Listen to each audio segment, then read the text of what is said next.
కేంద్ర మంత్రి కిషన్ రెడ్డి మీడియాతో మాట్లాడుతున్నారు. ఇప్పుడు లైవ్ చూద్దాం. అందరూ ఆయనలాగా అనుకుంటే ఎట్లా? తెలంగాణ నిధుల కోసము నేను క్యాబినెట్ మినిస్టర్గా అయినటువంటి ఈ 3.5 సంవత్సరాలుగా అంకిత భావంతో పనిచేస్తా ఉన్నాను. నేను గౌరవ మాజీ ముఖ్యమంత్రులు తెలంగాణ అభివృద్ధి విషయంలో 40 ఉత్తరాలు రాశాను నేను కేసీఆర్ గారికి. రాష్ట్ర ప్రభుత్వ సహకారం అందించండి, తెలంగాణలో అభివృద్ధి కార్యక్రమాలకు కేంద్ర ప్రాజెక్టులు సమర్థవంతంగా అమలు చేయండి, రైల్వే ప్రాజెక్టులకు కానీ జాతీయ రహదారులకు కానీ కేంద్ర ప్రభుత్వ ఇన్స్టిట్యూషన్స్ కానీ ఎడ్యుకేషన్ సంస్థలకు కానీ రాష్ట్ర ప్రభుత్వం తరఫున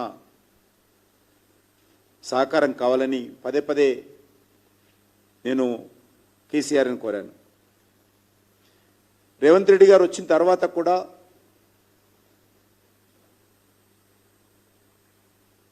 త్రిపుల్ ఆర్ రింగ్ రోడ్ విషయంలో కావచ్చు, రైల్వే ప్రాజెక్టుల విషయంలో కావచ్చు, వీరు కూడా ఉత్తరాలు రాశాను నేను.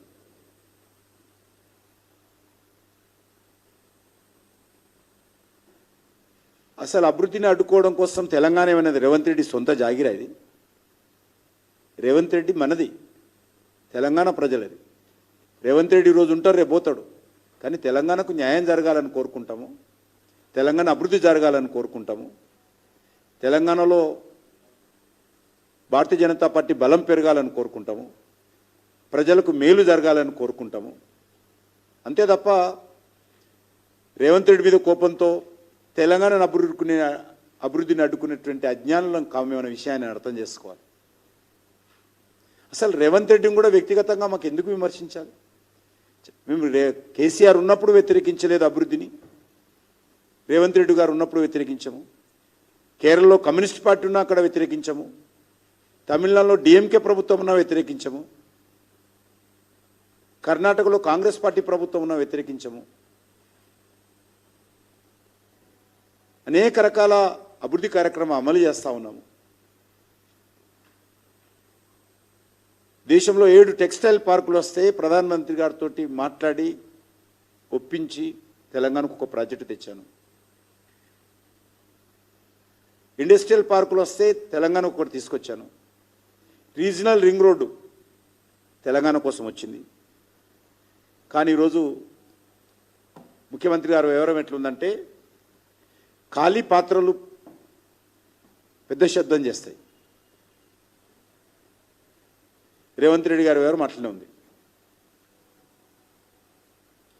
నేను విలువలకు ప్రాధాన్యత ఇచ్చే వ్యక్తిని, ప్రజల పట్ల విశ్వసనీయతకు కట్టుబడి ఉంటాను, నైతిక విలువలతో కూడినటువంటి రాజకీయాలకు ప్రాధాన్యత ఇస్తాను.